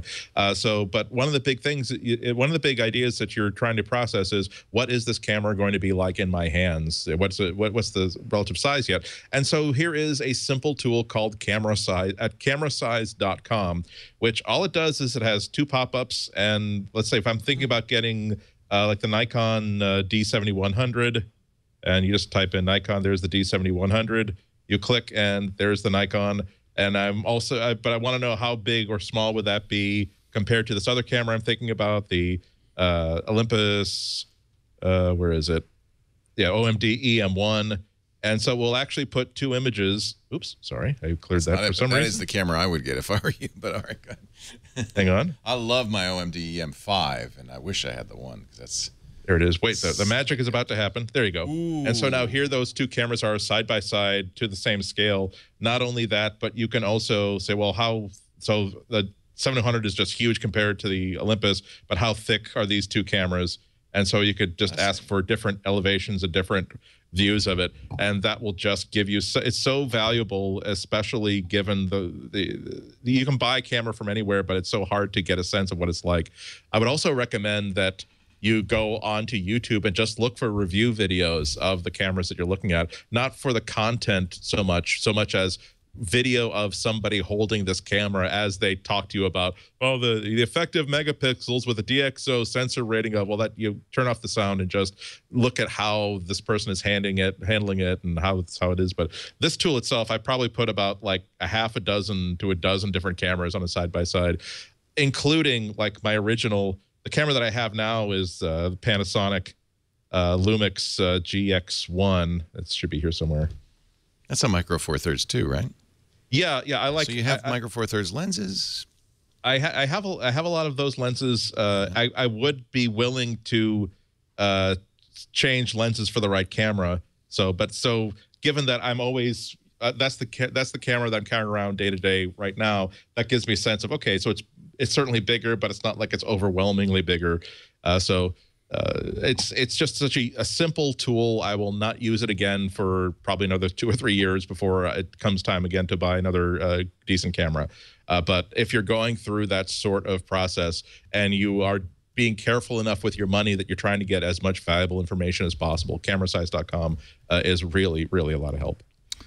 Very cool. Yeah, let us know what you choose, too.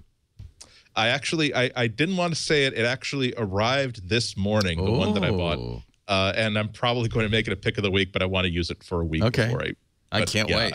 I got to say that I'm already like I've probably taken 100 photos inside my living room with it already, and I know that I made exactly the right choice. Once the snow thaws, expect more outdoor pictures from Andy.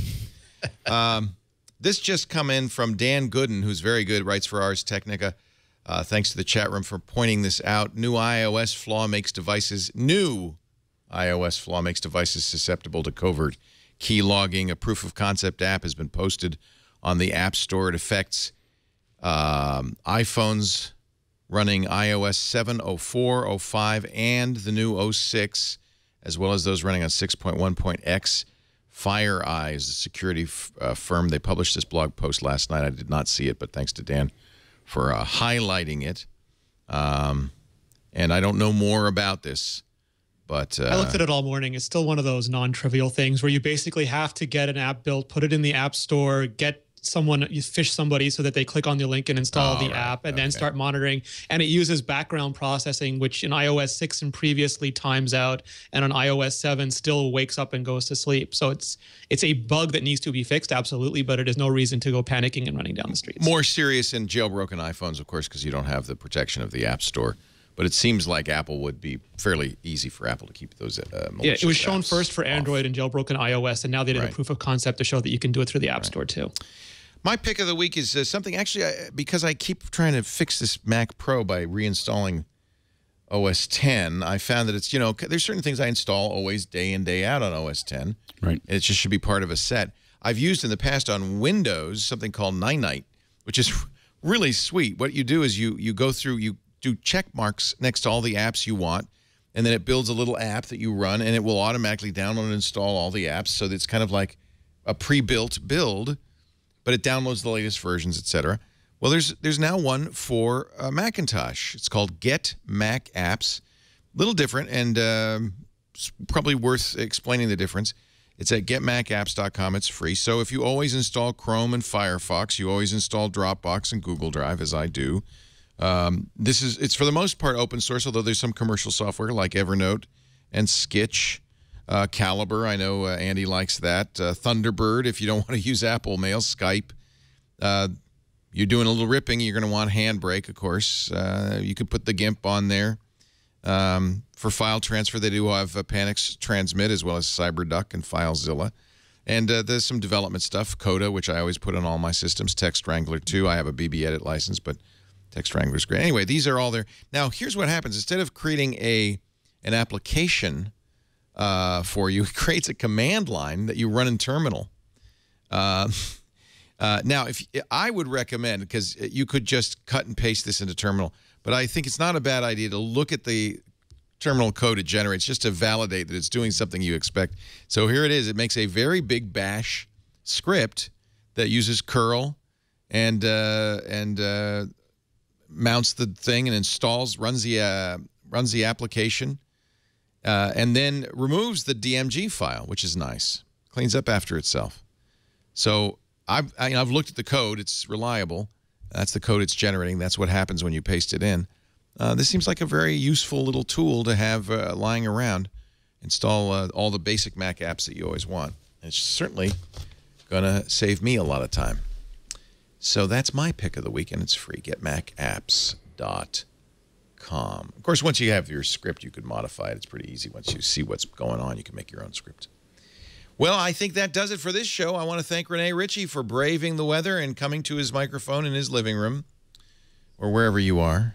I'm in my podcast studio, but it's definitely shaping up. It looks great. It's good. I like it. Thank you. I just got my lights in. I got bi-colored lights. Yep. And I have to install them now. Which ones did you get? I'll hold one up. I got one right here. It's this. I forget the manufacturer, but it's this bad boy here. Nice. Oh, I like it. It's got its built-in flags and everything, and it's got two white, one yellow. And barn doors. What do you call those? Barn doors. Barn doors. Yeah, very reflective. And it's LED. That's nice. Wow, that's great. Very Getting nice. there. Listening to Alex. And this is not, of course, for MacBreak, but for all the other podcasts you do. It's for MacBreak, Leo. You have really big standards. I got to look nice like Andy. We benefit anyway. Nice to have you. imore.com. As always, Alex Lindsay, it's great to have you here. Enjoy my Mac Pro. I'm going to. Remember that you have it until LaCie comes out with the little big. Yeah, I'm going to be talking to guys at LaCie and say, hey, you know that slow little down on that thing. Just take it easy. just be relaxed. Me, not Leo. Huh? You can just ask him to send it to you instead of Leo, and then he won't know about it. You know, it still says available Q1 2014. Maybe. We got a little more time. Yes. You can have that for. All right. And it doesn't say how much this terabyte dual SSD is going to cost. But it's going to be awesome. It's got to be over $1,000, don't you think? It's got to be, right? I don't know. Anyway, it's Thunderbolt 2 and all that. And also check the USB ports. No, we'll do some tests. Convinced there's something wrong. We'll test it. We'll throw some drives on it. Anything else you want to plug? As long as you're here. You know, we're almost ready to let people join the training program. So stay tuned for that. And either next MacBreak or the week MacBreak after, we'll open up the barn doors. We're just finishing up the sign up process. So we're gonna. It's a a training program to kind of take part in what we're doing in Rwanda and kind of learn along with us. So stay tuned for that. That'll be all on the Pixel Core. But you can follow me on G+ or Twitter, and it's probably the best places to find me. And I'll be announcing it there. iWorld this year? I am not. Because we've done a lot in the past, training and so forth. You've done enough. I'm not asking you to do more. No, absolutely. You know, it's so hard for me to do many of these anymore because of my my current travel schedule, and so I've been kind of. Right now, I'm slated during that time to be out of the country. So I speak at NAB. Oh, good. And I'm talking about. I am talking at NAB about live streaming for 3 hours, I think, on the Saturday, and then on Sunday I'm talking about virtual sets, and I have been allowed to talk a lot about Hangouts. When I may say that, we're under a contract usually with Google not to deal with a lot of the details, and so. But you finally can talk. So about I'm going to be spilling the beans at NAB on how we do a lot of the stuff, and I'm going to be showing some of the software we've developed internally for Hangout control. I haven't been able to go into our basement for 4 months, so finally, I'm glad. Yeah. So Macworld iWorld is coming up at the end of March 27th through 29th, and then immediately following April 5th through 10th. I don't know what our coverage of NAB is going to be, but I want to get some. Well, I'll be there all week. We're doing some streaming for some clients there, and as I said, I'll be speaking on the. I only speak on the weekend before NAB so that I can cover it. So I'll be definitely there with my glass, wandering around talking about stuff. That's a fun show for the kinds of stuff you do, and a little bit for what we do too. It's an expensive show for me usually. Yeah. I can't wait to see what Black Magic's got. It's always. I know. It's always like Black Magic. Yeah, exactly. Yeah. They got the big booth when you walk in, and it's always like lots of grand. And I always come over to when Leo used to have the booth. When you used to have the studio there, I'd walk over like, okay, we have to go shoot over here. You can't believe what I just saw. You did. I remember that. It's only $1,000. That was when they released the switchers, which I now own. Quite a few. So 20 MacBreak viewers. 20 of their switchers. So, Alex, I'm guessing that MacBreak viewers can look forward to about 5 weeks worth of $8,000 picks of the week from you right after NAB. Yes, exactly. I'm gonna try to take it easy on everybody, but I am very excited. There's going to be a lot of. I'm shopping for satellite dishes. Oh my God! So it just gets bigger and bigger. I got one, but it's not big enough. So sorry. Yeah. I was wondering what that was on the roof. Only 10 meters. Exactly. Mr. Andy Iannaco's at the Chicago Sun-Times, joins us every week and does his own Andy Iannaco's Almanac at the 5x5 network, 5x5.tv. We are creeping up on episode 100. Wow, congratulations. That's great. Nice. So come on, what's the camera? I don't want to say. If I say which one it is, then that means it's like a review and an endorsement. We don't want to do a camera that I've had only a couple of hours experience with. I'm so jealous. I'm really jealous, and I think you made the right choice. Okay, thank you, Andy. We'll see. Maybe next week we'll have that as the pick of the week. Tune in next week. So. Yeah, Andy and Notco, Chicago Sun-Times. We do MacBreak Weekly every Tuesday morning, 11 a.m. Pacific morning for us, 2 p.m. Eastern Time, afternoon for people on the East Coast. And, of course, if you're somewhere else in the world, the easiest thing to do is know that add your little UTC adjustment. It is 1900 UTC. So whatever time that is for you. I do hope you'll watch live. It's fun to have you here and certainly in the chat room talking at us.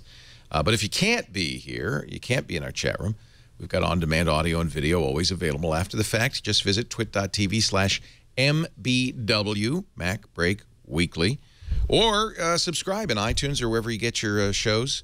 We're in all, Stitcher, everywhere. We're in all the regular spots. And if you get a subscription, you'll get each and every week. And you won't miss Andy's Pick of the Week next week.